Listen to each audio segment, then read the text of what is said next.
And welcome back to Nighttime, the show that never stops, except for when its two hosts get the flu. Oops. Alongside Kathleen Moore, I'm Matthew Bracker, and I am just so happy to be back in this studio, huh, Kathleen? Oh, you said it. We have got a great show in store for you. We're talking college basketball, we're talking UCF nighttime debuts, we're having a softball season debut, but we're also going to break down the rundown, of course. But I know we're dying to talk UCF softball. Dying to talk about UCF softball. So that brings us into our first nighttime debut. Let's welcome on Robert Hudson. How are you feeling? I thank you guys for having me. It's great to be here, and I'm excited to talk a little about the softball season that's going to start really soon. Now, of course. Robert, it's time for me to throw you some softball questions. Wow! That was really bad. Okay. Oh my God. I'll proceed. Okay. So how will the departure of the 11 seniors from last season affect UCF this season? It's a big test for head coach Cindy Bal-Malone. Well, so those 11 departures are sort of buoyed by the COVID eligibility rules. So this being the first season, no player is going to have that extra year of eligibility. Everyone's going to have left. So you get that giant departure and you have to replace these 11 players. And so UCF chose to go focus heavy into recruitment. And so we really only got one big name transfer in Destiny Washington. She's coming out from Marshall, coming back to Orlando. Her home is in Fort Lauderdale, so it's a little bit of a homecoming for her. She hit 336 last year. She was 36 for 112, I believe, at Marshall. And so coming down to UCF, it's going to be a big boost to our offense. But due to some NCAA transfer rules, she's not able to play immediately. So she's going to be taking a year off, playing for us in 2026, which is where our heavy recruitment comes in. There were two really big name recruits that are coming up in the ranks for us. One of them was Yacina Lopez coming out. She is a right-handed pitcher coming into the team as a true freshman, and she helped Team Puerto Rico win the silver medal in the giant softball games down in Chile last year. Amazing. Yeah, no, it sounds like we got a lot of good talent coming up. Now with this, do you think that the Knights are going to be able to extend their streak of NCAA tournament appearances, because they've played in the tournament for 4 straight years?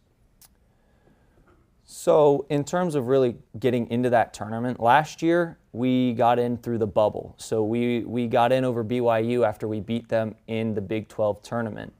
This team this year is built to be young and to develop. Bringing in those young recruits coming in, they're looking long-term and in 2 to 3 years being a powerhouse in that Big 12. Quite frankly, I see us sitting probably just like last year, 5th or 6th in the Big 12, competing with BYU for that last spot. That said, this is a team that is built to make a dominant run within the Big 12 tournament. It's on paper able to win anytime, any place, any game. Over the span of the season, it's going to be difficult to see how the youth plays into it, how they gel as a team. But I think you put them on the field any day of the week, they could win. And I think we have a very good chance of making that NCAA tournament this year.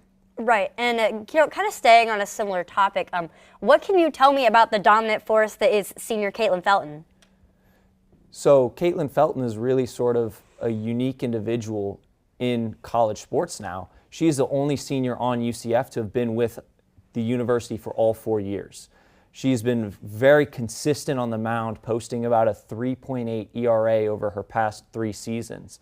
Right now, she is the anchor in that starting rotation, and she's going to be sort of that focal point of UCF's hopes and dreams this year.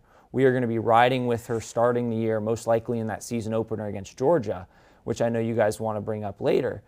But she's going to be the force on the mound that teams are going to have to beat in order to beat UCF. Last year, she was 11-6. She started 19 games. She led the team in wins. She's a very consistent individual on the mound, and I think if she has a fantastic season in her senior year, UCF has the best chance to get into that NCAA tournament. Yeah, she is a monster for sure. Now, like you said, we are playing Georgia in our season opener, second head of a doubleheader on opening night. What do you think about this matchup against Georgia, and are there any predicted outcomes that we should be watching out for? Definitely an exciting way to start the year, playing a ranked team. We're going into two separate, into a new series against Georgia. We played them 3 times in the past 4 seasons. And so to face Georgia again, the series is currently tied 1-1. With this youth, you don't know how they're going to gel. You don't know how their emotions are going to come out to play. But I think that in this opening game against a ranked team, there's a very good chance that UCF gets an upset if they come out aggressive and they try to push and show who they're going to be this year. No, yeah, that 100% makes sense. One more question. How is Sierra Humphreys going to fare in replacing Jada Cody this season? Yeah, so it's, again, a very difficult task to replace 11 full seniors on your roster, and Sierra Humphreys is going to have a huge task to replace Jada Cody, one of our best offensive producers. We're going to have to be looking towards really the defensive side, in my opinion, where we have these pitchers who are very consistent on the mound, these 3.8, 3.82 ERAs throughout their careers. How is that defense going to stick behind them? Are they going to keep up their defensive production and lock it down in the field and therefore give your offense a chance to play tight games and to make comebacks when you're down by 1 run, or if you're up by 1 run, keeping it close? Sierra Humphreys herself, an excellent get for UCF, and I am hopeful that she can replace Jada Cody offensively too. But it's going to be an interesting way to watch the season play out and how you replace those 11 seniors for sure. Yeah, no, she needs to be solid on defense, and I think all of the infield and really needs to be solid on defense this season. Now, we talked about Destiny Washington a little bit earlier in the segment. Obviously, she is missing this season due to eligibility rules. I know we're talking a little bit about how college football used to operate with some of their eligibility rules for transfers, but what can you tell me about softball's eligibility rules for transfers? Well, so it's a really unique situation given that there are a couple of lawsuits in place for students to regain that eligibility and therefore move forward in their athletic careers within 4 years. It used to always be you have 5 years to play 4 seasons, and now you're seeing individuals throughout multiple sports stay longer periods in college to play. Specifically, you look at teams with the COVID redshirt, that is now gone. Destiny Washington is really a unique situation right now in that she is one of the few individuals not to be granted that softball eligibility transfer to play immediately because she started almost every game for Marshall last year, and she was a dominant force in the outfield. And so therefore, transitioning conferences, transitioning universities, there's a little bit of wiggle room for some students. Unfortunately, Destiny Washington was not so lucky to get that waiver approved. Yeah, it sucks, but it makes sense. Yeah, that's very fascinating, though. Robert, thank you so much for coming on the show. I'm afraid that's all the time we have to talk about UCF softball, but looking forward to talking about it more in the coming season, so very good luck to our Lady Knights. When we come back, we're going to be breaking down the rundown, so don't go anywhere. Hello. So I guess the crew's getting ready for the next segment on one of our amazing shows. I'm Nick Cohen, host of Season 20 of Hitting the Field, and let me tell you about those amazing shows. On behalf of HTF, we hope you're enjoying today's content, but I'm here to tell you about everything else we offer here at the network. Mondays at 4, HTF Bets goes live for Season 10 with 3 gamblers that, although it may not always seem like it, are here to help us all earn a little bit of extra money while we watch sports. Diego Ortiz, Tyler Brownrigg, and Andrew Gregg's ball knowledge and fun personalities make this show a fan favorite. On Tuesdays, you all loved it, so we brought it back for Season 2. It's Girls Got Game, hosted by Frankie Noble, a show blending women in sports, the biggest sports news stories, and creative segments that make for a fun and engaging show. Next is everyone's favorite sports podcast, The Combine, hosted by who other than Ty Patton, an easygoing, conversational, and technical podcast dropping Wednesdays, also on Spotify at The Combine. Then tune in Thursdays at noon for the network's main show, Season 20 of Hitting the Field, hosted by me. Here, we'll cover any sport, any topic, any story, no matter how obscure. We love some football, basketball, hockey, F1. We also cover baseball, soccer, and we even have to show the UFC love sometimes. Penultimately, TGIF, because Friday is nighttime, hosted by Kathleen Moore and Matthew Bracker. Season 8 of Nighttime is where you'll turn to for all things March Madness, UCF sports, and other collegiate events. We're ending with something brand new. HTFN has never had 6 shows running at once. Also filmed in our new podcast studio is HTFC, hosted by Edgar Rodriguez and Patrick De Leon. Football, or soccer in America, is the most popular sport in the world. Across multiple leagues and cups, soccer is a year-round sport, and HTFC is your news source to stay updated. Also on Spotify, by the way, at HTFC. Outside of our 6-show roster, be sure to tune in to our other content, such as the Studio Days vlog, run by our vlog squad of Brianna St. Jean, Michaela Croker, Ashley Rowe, and Ben Huber. Make sure to follow us on our social medias like Instagram, Facebook, and X to stay updated on all HTFN news.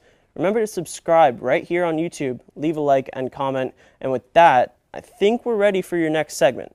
I'm Nick Cohen. Thank you for your continued support, and back to your regularly scheduled programming. Welcome back to Nighttime. Before we jump in, let's state the rules. Matthew and I will have 1 minute to yap about each topic, so let's get into it. Great. The rundown. All right, starting off with UCF tennis. Is UCF officially a tennis school now? I mean, men's and women's are ranked and undefeated, and 7 out of 9 of our women's players are international players. Fun fact, one of them being Olivia Linser out of Poland, notched as the number 5 recruit in the U.S. Absolutely insane. She also advanced to the round of 16 at Junior Wimbledon. Yeah, no, we have a lot of tools on this team, and we have a really great schedule. Men's tennis right now, actually, as we speak, is playing against the Bulls. And, yesterday, the women's team beat FIU. And not only that, men's tennis made history by advancing to the ITA Indoor Championships with a win over number 6 Arizona. I think that this has to be the best tennis team ever produced. But we're going to get into the Senior Bowl now. We had 4 nights at the Senior Bowl, and RJ Harvey actually threw a passing touchdown. It was pretty crazy. Crazy stuff. Do you think that these players are getting drafted in this year's draft? Here's the thing. I think RJ Harvey is definitely going to get drafted, but I don't know. It's going to be a little tricky with Mike Williams, Kobe Hudson. I just don't think they saw enough from Kobe Hudson for him to have some actual prospects. Well, you got to give Kobe his flowers. I mean, he came in as a late addition to the roster, and honestly, I think he balled out for sure. But speaking about the Senior Bowl, Dylan Gabriel, he wore a special helmet here, and he actually was honoring UCF. He was honoring all of his teams. He had the Oregon stripe on the side, and the Sooners logo, and the UCF logo in the back. Do you think this was a publicity stunt, or do you think he was really honoring his time at UCF? No, I think this was a classy move by Dylan Gabriel. I think he's a classy guy, very classy guy. And so I think that he was just trying to do the right thing, pay homage to all the schools that, made him the quarterback he is today, because, he didn't have like a star time at UCF at quarterback, but every school shapes you as a player. You know, I mean, you learn, it's like a relationship. You learn something from everyone. Yeah, well, our relationship, I wish was longer with Dylan Gabriel. But no, I mean, it's true. Look, Dylan Gabriel, he didn't have a long time with UCF, but he had a good time, It broke my heart, when he transferred. And then became part of a number 1 ranked team.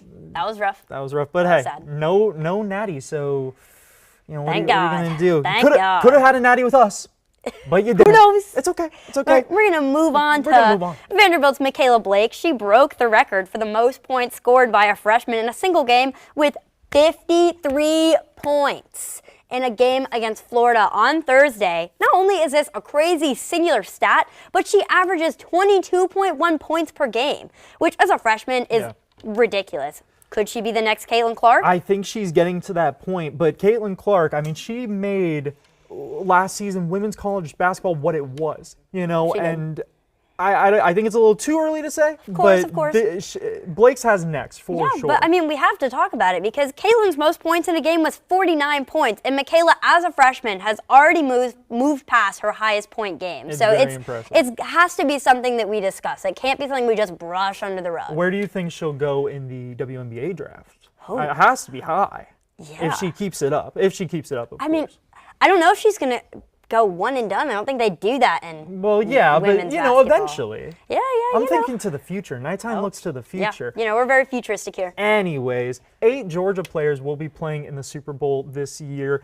Is Georgia NFLU? Is this the school that produces the most talent in the NFL? Well, I mean, 17 Bulldogs declared for the 2025 NFL Draft. Only 10 of these players are actually out of eligibility. So what do you think about the 7 who are taking the gamble? I mean, I think that coming from Georgia, I think you always have a chance to go in the draft. I think that, leaving early might be, not the best, but for the guys who are, I think they're definitely going to go high. And you see the Dogs in the bowl. Right. So many. This is going to be a Super Bowl that I saw a thing today. It said like 60 schools are representing in this year's Super Bowl, but That's really Georgia incredible. has to have the most. I mean, they're NFLU by a long shot. Without a doubt. And let me just use this time to say, go Birds. Okay. Go Birds. You just have to make it about you, huh? Yes, I do. I mean, Yes, listen, I I'm go Birds too, because Broncos this is fan a here, we are college going show, Matthew. down. Chiefs are going down. So I'm saying I'm on your side. You're the one who brought up the Super Bowl. You're the one who brought up the Birds. Well. That was fun. We always enjoy this segment. Don't go anywhere because in our last segment, we're going to be talking about the world of college basketball. Behind every on-screen moment is a whole team of engineers and technologists. And you can be a part of such a team through SMPTE at UCF. You'll join a team of students just like you who are ready to innovate the future of TV and film. With SMPTE at UCF, you'll be able to connect with local industry pros, learn about new technology in the industry, as well as get backstage experience that really matters. Join SMPTE for a backstage pass to all of this. We meet every last Monday of the month for our general body meetings. There, we discuss how new technology is being used to create new media, and we get to highlight local professionals and their specialties. On top of that, we have some site visits planned, so tune into our social media to be notified of when those will happen. So if you're ready to pull back the curtain and find out what really happens behind the scenes, join SMPTE at UCF. And now we bring on nighttime regular Ben Huber to talk UCF basketball. Ben, what's up? I'm happy to be here. I'm ready to talk about some UCF basketball. Of course, and it's been an interesting week for the Knights. They had Ben. Oh, you're so funny. That's so funny. Anyways, Heard that one before. Let's get back to it. Our last couple games with the Knights, UCF beat TCU 85-58, but they lost their last two, 91-87 against Kansas, and 81-75 against BYU. Tragic. So it's been a little rocky ride so far in the Big 12 Conference, but the Knights are currently projected to be on the right side of the bubble for the NCAA tournament, but they can't afford to keep losing these games. So what do you think they need to do to, shore things up down the stretch? Honestly, I think we just need to get our role players involved. We're not getting enough players involved. Our top 4 scorers made up for almost all of the points in the BYU game. The rest of our team scored 8 points. So I think we need to get players like Benny Williams, J.J. Taylor, maybe even Mikey involved. And I think our defense, it's not the best, but, it gets the job done. We need to put up more than 75 points in a game if we want to win. Right. A diverse offense is never a bad thing in college basketball. But I want to move on to big man in the middle. How dangerous will Mustafa Chiam be if he consistently starts hitting threes? Yeah, I love how he's come on down the stretch. He's been outstanding. I think if he can start hitting threes, might as well build the statue right now, right? This dude's super young, has a lot of basketball left to play. I think this guy is going to be a mainstay on this team if he decides to keep up with UCF instead of transferring. Taco Fall with range. Look out, NBA. Now, our next 3 games are against Cincinnati, Baylor, and Iowa State. Which, if any, of these games seem winnable, and what do we need to do to win as many of these matchups as possible? Yeah, I think Cincinnati and Baylor are very winnable. Iowa State, I'm not too sure about that one. They're really good, but I think that we need to grab rebounds. It was big in our game against BYU. We didn't win the rebound battle, and Baylor, as we saw in their game against Kansas, rebounded very well. They out-rebounded them by about, I think, 13 it was. So we can have our big men grab rebounds, Chiam, Keyshawn Hall, those kind of guys, control the glass. I think we can get it done against Cincinnati and Baylor. But Iowa State, going to be a bigger challenge. I don't think we're going to win that one. Well, we will see. But thank you, Ben. Great stuff as always. Appreciate you coming on. Now it's time to talk about this last week of college basketball, and what a week it was. Saturday was one for the books as countless ranked teams fell in what was a massive day for upsets, shaking up the top 25. So let's go around college basketball and see what happened, starting with Kansas State and Iowa State. Now this was a crazy matchup here. It and really was. you really got to think, because it wasn't looking like that. Kansas State was, they're not doing great on the season, but, they're going to get into this game and prove that with a very errant pass here. Quick defense and a quick score for Iowa State. Joshua Jefferson with the layup. But K-State battled back in this one, and a deep three from Max Jones puts the Wildcats up before the half. Now, Kansas building on their lead, 46-37. Iowa tries to put up a layup, but this was a physical game. Lots of bodies on the floor in this one, but they're going to recover it and score. Wildcats would go on a run, though. Brendan Hawson, 4-3, green beans. Kansas State dominates this one, 80-61. Hey, what team? Wildcats. There you go. All right, now Duke hosting North Carolina, one of the biggest rivalries in college basketball. Cooper Flagg, the freshman phenom, gets a wide open look in the corner for three and drills it. Duke is going to go on a crazy run early with fellow freshman Con Knipple hitting a 3-2. He put up 22 in this one. Coop with the ball right before the half, looking for prime Dirk. Turnaround jumper is good, and he beats the buzzer. Another big game for the freshman. He put up 21. Duke with a huge lead in the second half. UNC trying to cut into it. Drake Powell with a tough layup, but it's not going to matter. Duke was always up in this one, and they dominated. Malik Brown will seal it for them with this layup, but that'll do it. Duke wins this rivalry matchup, 87-70. Yeah, huge blowout for them. Last game now, Texas Tech at Houston. We know these guys way too well. And a Draymond Green-esque play to start the game. Youch, I can feel that from here, Kathleen. Oh. JT Toppin would be ejected from this game, and his head coach, Grant McCasland, cannot believe it. He's going to start tweaking. He's a bigger crash out than I am, and they're going to lose their head coach and star player in the first 3 minutes. But somehow they're going to be leading at the end of the half. They'll rebound their own miss and put it up for three. Christian Anderson, good, big half for them. But Houston would find themselves back in front. Juwan Roberts, tough layup. It's going to put them up by 3. 69-72 now. Texas Tech, Darian Williams, 4-3. It's good. Tie game. Overtime on nighttime. Minute left of overtime. Chance McMillan gives them the lead. Tough layup. 82-81. 6 seconds left. Juwan Roberts charging in the paint. He's fouled. No travel! Turnover by Houston. It's insane. This fan is losing his mind. Texas Tech is going to escape Houston 82-81. What a game. Wow. Well, now we're going to welcome on Augie Aronson, who's also making his nighttime debut. We're so happy to have you on, Augie. Yeah, thanks guys for having me on. Ready to talk some ball. All right, Augie, I've got one huge question for you here. What do you think about the new AP poll top 25 that was released today? Just give us the rundown. Overall, I kind of like it. I'm going to hit on the top 5 real quick. So there's a couple changes. You got Auburn at 1, Duke at 2, stayed the same. Here's where changes start. Bama goes up to number 3 as Iowa State lost 2 games in a row. Tennessee, who just beat Florida, they're up to number 4. They're up 4 spots. And at 5 is Houston, who we just saw lost. But they lost to a good team, and Florida did lose, who was at number 5. So they're down to number 6. But overall, I think it was a good list. Besides Mississippi State, they're 4 and 5 since the New Year. They don't deserve to be in. They lost some bad games. So I think personally it should have been Clemson taking their spot. Yeah, I can definitely see that, yeah. Solid takes. Now, real quick, game of the week is number 6 Florida versus Auburn. I'm going Auburn here, but I've lost the last 2 weeks, really clearly because embarrassing. it's chicken time. I don't know. You know what? I'll go Florida. I think that they have a great scorer, and I think that they have some nice big men. So I'll say Florida. Okay. Maybe give you a win. Okay, Augie. As much as I'm a Florida fan, I'm going with Auburn. Johnny Broome is just too good. Yeah. Yeah. I mean, he's solid. We'll And I see. get We'll that. see. We'll see. Well, that was a lot of college basketball, but that is unfortunately all the time we have for today. No chicken hat for the outro. Okay. Thanks for coming on the show, everyone. So thank you to everyone in studio, all of our guests, and thank you, RJ Harvey, because we love that guy here. But I'm Kathleen Moore alongside Matthew Bracker. See you in the next one.